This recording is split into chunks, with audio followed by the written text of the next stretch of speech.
अस्सलाम वालेकुम दोस्तों, मैं हूं ज़ुहैब हसन। आप देख रहे हैं मेरा YouTube channel exam talks and analysis.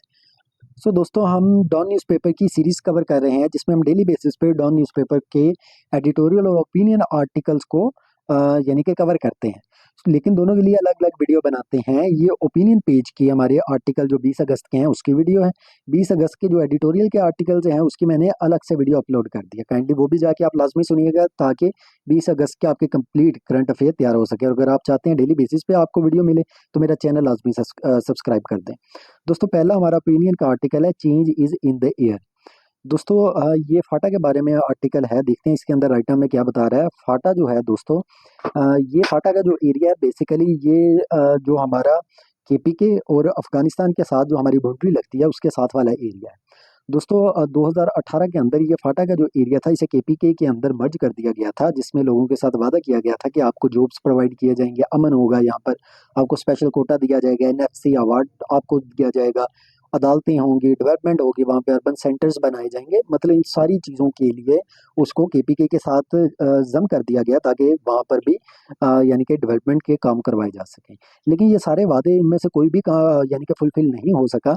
दोस्तों, मसला कहाँ से आता है देखिएगा, हिस्ट्री भी थोड़ी-सी आपको बताता चलूँ। 2001 के बाद जब 9/11 हुआ तो अमेरिका ने आके अफ़गानिस्तान में यानी कि ऑपरेशन किया, जिसके बाद तालिबान की हुकूमत ख़त्म की। तो तालिबान जो थे दोस्तों, उन्होंने आके ये जो पाकिस्तान-अफ़गानिस्तान का बॉर्डर है, उस बॉर्डर के नज़दीक आके पनाह ली, जिसमें बहुत ज़्यादा लोग जो मिलिटेंट्स थे, उन्होंने फाटा के अंदर आके रहने लगे और वहाँ का कंट्रोल सँभाल लिया। वहाँ पे यानी कि बहुत ज़्यादा तादाद होगी इन मिलिटेंट्स की। रियासत ने डिसाइड किया कि इसका एक ही हल है कि ये जो फाटा का एरिया है इसे केपीके के अंदर हम मर्ज कर देते हैं। जितनी भी पॉलिटिकल पार्टीज़ थी उसने इसको सपोर्ट किया इस फैसले को, सिवाय जेयूआईएफ के मौलाना फजलुर रहमान ने इसकी मुखालफत की।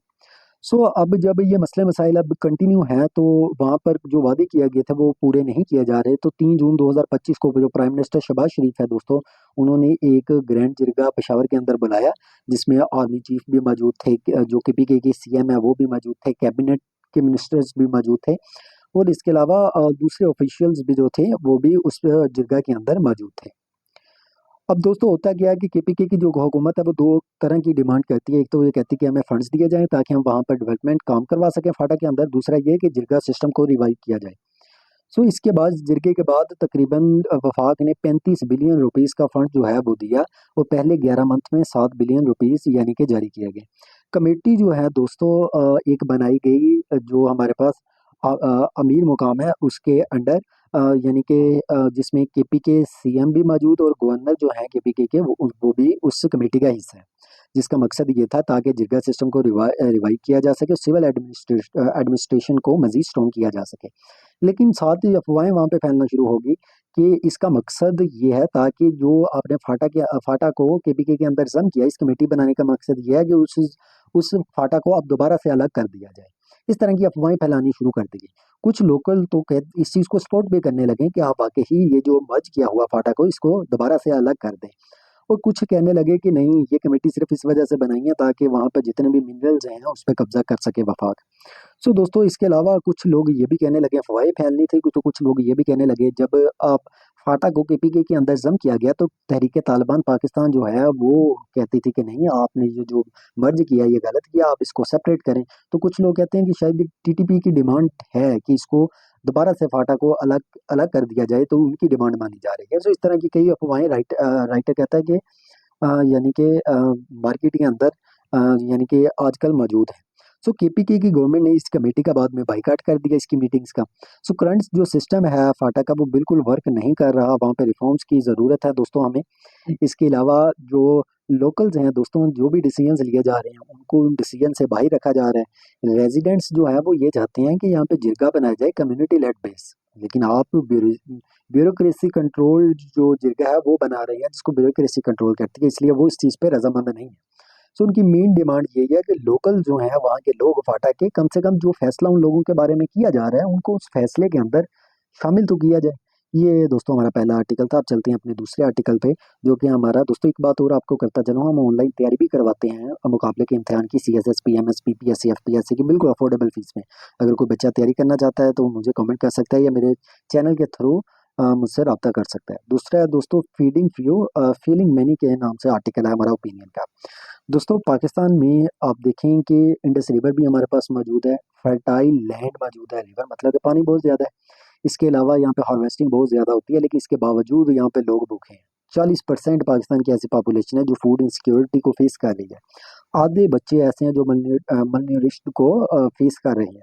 एग्रीकल्चर पॉलिसी जो है राइटर कहता है बाय डिज़ाइन फेल हो रही है, एक्सीडेंटली ये फेल नहीं हो रही। सो फूड सिक्योरिटी को राइटर कहता है कि कभी नेशनल इमरजेंसी समझा ही नहीं गया। आप देखें 2022 में फ्लड आया, 2024 के अंदर हमने यानी कि सिचुएशन को फेस किया इस जिसकी वजह से हमारा सिस्टम एक्सपोज हुआ। लेकिन इस ये फ्लड्स के आने के बावजूद हमने इन चीज़ों से कुछ सीखा नहीं, दोबारा से वही गलतियां करते जा रहे हैं। सो गवर्नमेंट का रिएक्शन आप बात करें, कभी सब्सिडीज देनी शुरू कर देती हैं, कभी इम्पोर्ट्स पे आ जाती हैं, कभी एक्सपोर्ट को बढ़ाने की बात करती हैं, लेकिन कोई लॉन्ग टर्म प्लान नहीं बनाया जा रहा। एग्रीकल्चर ग्रोथ की बात करें, बिल्कुल अनस्टेबल है। 2022 में 4.4% ग्रोथ थी, फिर कम हो गया 1.5% रहेगी, फिर 6.25% रहेगी, अब 2025 में 0.5% है। मतलब कि आप देखें ग्रोथ भी अनस्टेबल है। मुसलसल ग्राफ ऊपर जाने के बजाय कभी नीचे जाता है, कभी ऊपर जाता है। वीट प्रोडक्शन बहुत ज़्यादा हुई पाकिस्तान के अंदर, 31.4 मिलियन टन हुई है 2024 के अंदर। लेकिन फार्मर्स जो है दोस्तों, आप देखें कि बारिशें बहुत ज़्यादा हो रही हैं, जिसकी वजह की उनकी जो प्रोडक्शन है वो भी कम होती जा रही है। 2022 और 26 का जो बजट था उसमें दोस्तों हमारा जो इरिगेशन है दोस्तों, उसके लिए 460 बिलियन रुपीस रखे गए। एग्रीकल्चर के लिए देखें कि सिर्फ 14 से 20 बिलियन रुपीस रखे गए।